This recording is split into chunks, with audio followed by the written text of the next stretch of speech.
I'm City and State Managing Editor John Lentz. In today's installment of our Public Projects Outlook, sponsored by Greenberg Traurig, we bring you my interview with Colonel Paul Owen of the U.S. Army Corps of Engineers, discussing rebuilding in the wake of Superstorm Sandy. First, I wanted to ask you, looking back at Hurricane Sandy, you had been on the job, I think, a month and a half. What was that like? How was it to respond, so new into the job?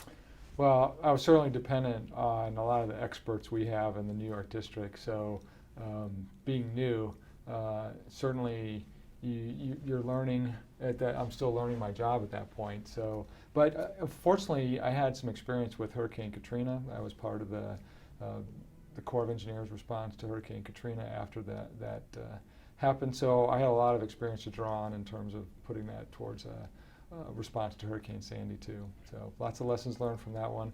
So that helped. But again, we had a lot of great expertise that have been around for a while in the New York district that were essential to the success of that mission. Now it's about a year later. Where are we in terms of being ready for the next storm?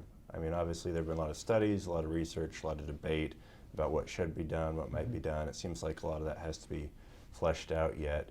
But if a storm were to hit this week, where would we be?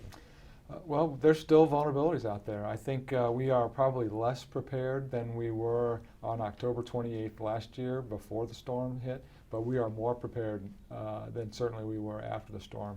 We know we lost about 6 million cubic yards of sand because of Sandy, and we've been able to replace about 25% of that so far. So it depends on where the storm hits. If it comes and has the broad stretch of impacts that Hurricane Sandy had, there's going to be, and of course with the magnitude that Sandy had, that was a 500-year coastal surge event. So the engineered beaches we have are not designed for a 500-year level of protection in a lot of places. So if a storm comes that high, there most likely will be some impacts. But we are far better off than we were a year ago.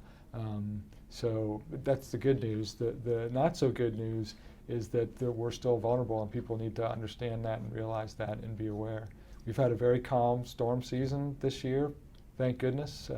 However, it's October 23rd, and I think we were saying that at this point last year. So there's still the potential that we could get a storm. We're still in the hurricane season. Now, the Army Corps of Engineers has a big report due to Congress in January 2015.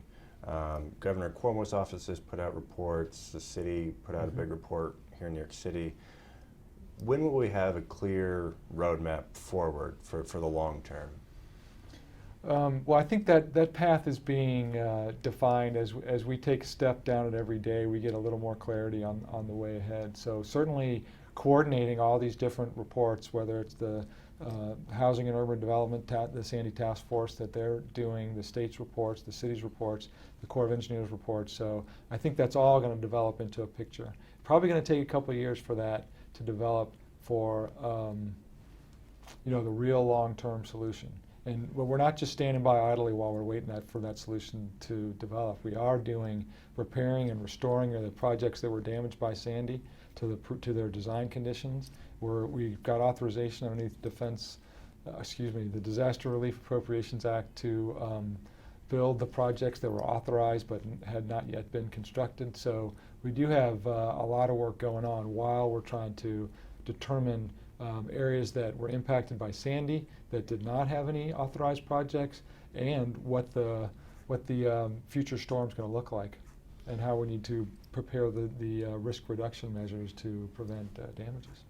And what are some of the key projects that have already gotten underway or have been completed over the last year? Well, I think that one of the areas that were most damaged by Sandy, and all of our projects are important, but some of them kind of stand out a little bit. One of them is the Rockaways. So we were able to replace about 600,000 cubic yards of sand that was lost in the Rockaways due to Sandy, and we're in the process of mobilizing assets to put another 3 million cubic yards worth of sand that's going to create like about a 16-foot dune with a berm in front of it that is going to provide a level of protection in the Rockaways that hasn't been seen since the mid-1970s. So that's significant.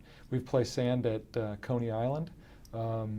Coney Island was impacted through other primarily through the creek on the backside. So that has not been addressed yet. So that's one of these things in the future that we need to address, a potential some kind of system to put in place to address flooding that comes in from the backside.